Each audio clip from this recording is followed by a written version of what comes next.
नमस्कार दोस्तों, हमारी आज की कहानी है बेटी। लड़कियों के स्कूल में आने वाली नई टीचर बेहद खूबसूरत और शैक्षणिक तौर पर भी मजबूत थी, लेकिन उसने अभी तक शादी नहीं की थी। सब लड़कियां उसके इर्द गिर्द जमा हो गई और मजाक करने लगी कि मैडम, आपने अभी तक शादी क्यों नहीं की। मैडम ने दास्तान कुछ यूं शुरू की। एक महिला की 5 बेटियां थी।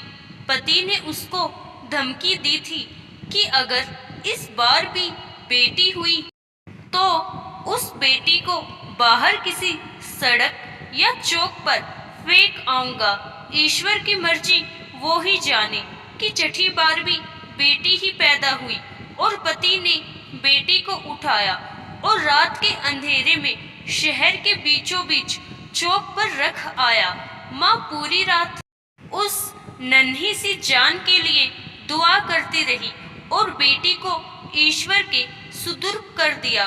दूसरे दिन सुबह पिता जब चौक से गुजरा तो देखा कि कोई बच्ची को नहीं ले गया है।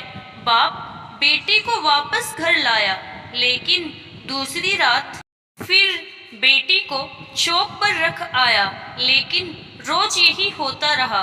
हर बार पिता बाहर रख आता और जब कोई लेकर नहीं जाता तो मजबूरन वापस उठा लाता। यहाँ तक कि उसका पिता थक गया और ईश्वर की मर्जी पर राजी हो गया। फिर ईश्वर ने कुछ ऐसा किया कि 1 साल बाद माँ फिर से पेट से हो गई और इस बार उनको बेटा हुआ। लेकिन कुछ ही दिन बाद बेटियों में से एक की मौत हो गई। यहाँ तक कि माँ 5 बार पेट से हुई और 5 बेटे हुए, लेकिन हर बार उसकी बेटियों में से एक दुनिया से चली जाती। सिर्फ एक ही बेटी जिंदा बची और वही बेटी थी जिससे बाप जान छुड़ाना चाह रहा था। माँ भी इस दुनिया से चली गई। इधर 5 बेटे और 1 बेटी सब बड़े हो गए। टीचर ने कहा, पता है वो बेटी जो जिंदा रही कौन है? वो मैं हूँ।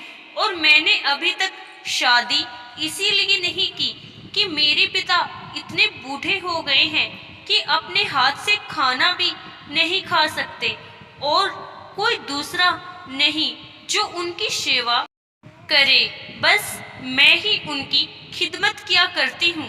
और वो 5 बेटे कभी कभी आकर पिता का हालचाल पूछ जाते हैं। पिता हमेशा शर्मिंदगी के साथ रो रो कर मुझसे कहा करते हैं, मेरी प्यारी बेटी, जो कुछ मैंने बचपन में तेरे साथ किया उसके लिए मुझे माफ करना। आशा करती हूँ दोस्तों, आपको हमारी आज की कहानी जरूर पसंद आई होगी। धन्यवाद।